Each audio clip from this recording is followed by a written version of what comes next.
I have come to make a courtesy call on His Excellency Raila Amolo Odinga to brief him on the progress that we have made on the signing of signatures for the BBI. I think as Western region, we have done very well.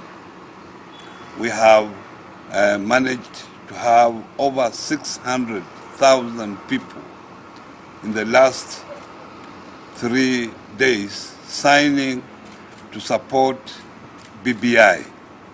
And I think this has been a good effort, and people are very, very interested in supporting BBI.